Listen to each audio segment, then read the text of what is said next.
Address 40 Teaching on Prayer. And it came to pass, that, as he was praying in a certain place, when he ceased, one of his disciples said unto him, Lord, teach us to pray as John also taught his disciples. And he said unto them, When ye pray, say, Our Father which art in heaven, hallowed be thy name. Thy kingdom come. Thy will be done, as in heaven, so in earth. Give us day by day our daily bread. And forgive us our sins, for we also forgive every one that is indebted to us. And lead us not into temptation, but deliver us from evil. And he said unto them, Which of you shall have a friend, and shall go unto him at midnight, and say unto him, Friend, lend me 3 loaves, for a friend of mine in his journey is come to me, and I have nothing to set before him? And he from within shall answer and say, Trouble me not, the door is now shut, and my children are with me in bed, I cannot rise and give thee. I say unto you, though he will not rise and give him, because he is his friend, yet because of his importunity he will rise and give him as many as he needeth. And I say unto you, Ask, and it shall be given you, seek, and ye shall find, knock, and it shall be opened unto you. For every one that asketh receiveth, and he that seeketh findeth, and to him that knocketh it shall be opened. If a son shall ask bread of any of you that is a father, will he give him a stone? Or if he ask a fish, will he for a fish give him a serpent? Or if he shall ask an egg, will he offer him a scorpion? If ye then, being evil, know how to give good gifts unto your children, how much more shall your heavenly Father give the Holy Spirit to them that ask him? Luke 11 verses 1-13. In this passage we have our blessed Lord instructing his disciples as to the privilege of prayer. He had been stressing the lesson of how important it is to sit at his feet, and now his disciples came to him as he was speaking to his Father. They asked him to teach them to pray as John the Baptist had taught his disciples. The disciples' plea, Lord, teach us to pray, implied not only the need of instruction as to the proper language to use in prayer, but it also suggests the need of compelling power to move us to prayer. Prayer is the normal expression of divine life, just as breathing is of natural life. Of every newborn soul it can be said, as of Saul of Tarsus, Behold, he prayeth, Acts 9 verse 11. But there are certain important spiritual laws in connection with prayer which are learned only in fellowship with our blessed Lord. He was himself a man of prayer in the days of his humiliation here on earth, and he is still the great intercessor at the Father's right hand. In response he gave them the outline of what is commonly called the Lord's Prayer. Strictly speaking, of course, it was not the Lord's Prayer, because he did not pray it. Our blessed Lord could not say the prayer as expressing his own needs and desires, because he was the absolutely sinless one. He, therefore, could not pray, Forgive us our sins. His disciples were still sinful men as we are, and so they needed to come to the Father for forgiveness. It would rather be designated the disciples' prayer. It was never intended, apparently, to be used in a formal way, for there is no mention of such use anywhere in the book of Acts, or in any of the epistles which give us church practice as well as doctrine. But it is a model upon which all our prayers may well be formed. Used in this way, it fulfills the purpose for which it was given. We need to remember that it was part of our Savior's instruction to his own disciples. No one else is entitled to come to God in this way. When he is known as Father, we are invited to bring our petitions to him, assured that he delights to answer. If he seems to be indifferent, as in the case of the friend who did not attend immediately to the request of his neighbor, it is only to test our faith and perseverance. Truth is seldom found in extremes. There are some who insist that the so-called Lord's Prayer is intended for use on all occasions as a set form, and that the mere repetition of its beautiful phrases has an almost magical effect. Others are averse to using it at all and consider its petitions unsuited for the present dispensation of grace, and applicable only to the days when Christ was on earth and in the tribulation period yet to come. But surely there is no expression in it that the most enlightened Christian may not use on occasion, and as a whole it is of the greatest value in guiding our thoughts when we approach our Father in prayer. But in Matthew's Gospel, we find it as given for private prayer. Here it perhaps has a wider application. The words are not always the same in both Gospels.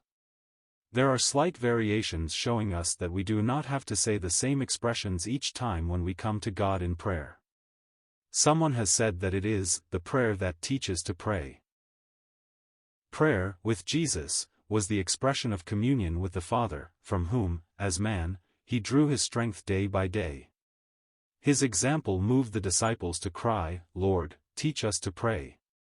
John the Baptist had instructed his followers along prayer lines. They desired Jesus to teach them how to draw nigh unto God. Notice the example given. They were to say, "Our Father which art in heaven."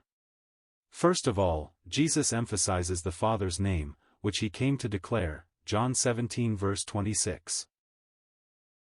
It is only those who are born of God who have the right thus to address him. In true prayer we must know the Father and come to him with adoring hearts, desiring that his will be done. When unsaved sinners use the prayer that Jesus gave as a religious form, they are appropriating what is not theirs. It is only the one who can say in faith that God is his Father, who has the right to use such words. This is a recognition of the blessed relationship between the saved and the God who saved them. God should be approached with reverence. The prayer begins with worship, "Hallowed be thy name." It would be well for us if we had his glory and majesty impressed on us. We should bow in adoration before we express a petition of our own. Thy kingdom come. Thy will be done, as in heaven, so in earth. Faith looks forward to that time when the Lord shall come the second time and deliver his own from all the distracting conditions that now prevail. In that day all evil shall be put down and men shall beat their swords into plowshares, and their spears into pruning hooks. Nation shall not lift up sword against nation, neither shall they learn war any more. Then indeed the will of God will be done on earth as it is now done in heaven. All real blessing for mankind is bound up in the doing of his will. Some people act as though doing the will of God would take all the joy out of life, but it is just the opposite. Next we have the matter of our temporal provision. Give us day by day our daily bread. We are instructed to come to the Father about our daily needs. He has promised to supply our every need as we walk in obedience to his word, Matt. 6:33. We are told elsewhere that we are to be anxious for nothing, but in everything, by prayer and supplication with thanksgiving, to make our desires known. Though he knows all about our desires already, he is delighted to have us bring all to him from day to day. And forgive us our sins, for we also forgive every one that is indebted to us. And lead us not into temptation, but deliver us from evil. It is not the sinner who is in view, but the failing believer. If we will not forgive, we cannot be forgiven. Mark 11 verse 26. This is an unalterable principle in God's government of his family. When a believer has sinned and seeks restoration, he is forgiven as he forgives. This is not the same thing as the justification of a sinner, which is by faith alone. But having been ourselves forgiven, we are to forgive those who offend us, even as God for Christ's sake hath forgiven us. Ephesians 4 verse 32. We are told, even as Christ forgave you, so also do ye. Colossians 3 verse 13. If we do not obey his word, we will knock in vain at the door of restoration when we ourselves have failed. When we confess our sins, we dare not harbor ill will even to those who have wronged us most. The poor sinner finds forgiveness when he trusts the Lord Jesus as his own Savior. Through his name whosoever believeth in him shall receive remission of sins. But what we have here is the Father's forgiveness when his own children fail, and if we forgive not our brethren then the Father will not grant us restorative forgiveness. Next we have the acknowledgement of recognized weakness, and lead us not into temptation, but deliver us from evil. As if to say, my Father, I am so weak myself, grant that I might not be put in a place of temptation which I could not stand and overcome. That is, recognizing our weakness, we pray not to be exposed to a test too great for us. Following this, our Lord gave his disciples a parable in order that they might be encouraged in importunate prayer.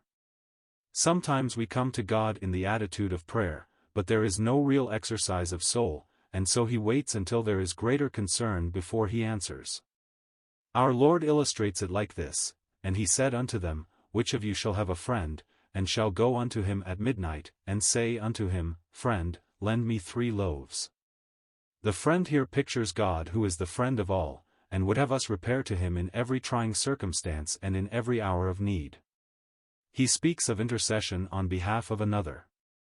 He pictures a man who has lost his way, coming to a friend of his and seeking refreshment and shelter. But the other finds himself out of needed provision, so he says, I am sorry, but I do not have enough to help you. I have a friend who will, I am sure, be able to supply the need. So off to his friend he goes at midnight, and rouses him up and pleads for bread to meet the need of his visitor. He says, Friend, lend me 3 loaves, for a friend of mine in his journey, or, literally, out of his way, is come to me, and I have nothing to set before him. It is intercession concerning the needs of another. In full confidence the householder seeks the help of his friend, assured that he will not be denied. But the householder is not willing to disturb his whole family at that hour of the night.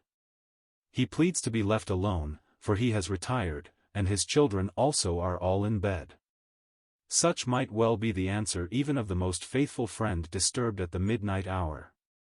This is used only as an illustration of what, to our poor finite minds, might seem to be the attitude of God when we do not receive immediately the answer to our prayer. No request of ours can ever be a trouble to him. His delays are not denials, but are meant to test our faith. In this story the suppliant continues to knock. He refuses to be denied. He will not take no for an answer. Finally one can imagine his friend saying to his wife, We shall have no sleep tonight unless I attend to his plea. So he goes to the pantry and gets the bread, and gives it to his persistent neighbor. We are taught to continue instant in prayer, Romans 12 verse 12, until the answer comes. We are not to be discouraged because God does not respond to our call at the first moment when we go to him in regard to some particular matter. Jesus applies the story by stressing 3 words in regard to prayer: ask, seek, knock. It is for our own soul's good that we become earnest in our supplications, pouring out our hearts in unremitting intercession, literally storming the gate of the storehouse of blessing until the answer comes. God will never deny the prayer of faith. Ask, seek, knock, are degrees of importunity. As we continue to besiege the throne of grace we shall be moved to heart-searching and to self-judgment, that thus we may pray according to the will of God. Every one that asketh receiveth. The promise is very broad. It does not ignore instruction given elsewhere in regard to prayer, but it speaks of that which is normal, the believing soul going to God in unselfish intercession, counting on him to meet every need. He can be depended upon to honor his word and to give according to his infinite wisdom. Prayer is not trying to make God willing to bless. It is taking that place before him where he can bless consistently with his own holy nature. If a son shall ask bread of any of you that is a father, will he give him a stone? Or if he ask a fish, will he for a fish give him a serpent? Or if he shall ask an egg, will he offer him a scorpion? Just as no loving, earthly parent would disappoint his child by giving what is worthless or harmful instead of the good sought, neither will God, though he reserves the right to give according to his wisdom rather than according to our asking, ever give what will, in the long run, be a disappointment to us. If he substitutes something else for what we ask, we can be sure it will be better than that for which we have pleaded. The egg would sustain life, the scorpion would destroy it. No loving parent would thus deceive his child. How much more shall your heavenly Father give the Holy Spirit to them that ask him? This is the supreme gift for those who have trusted the Son. The Holy Spirit is the abiding guest in the heart of all believers.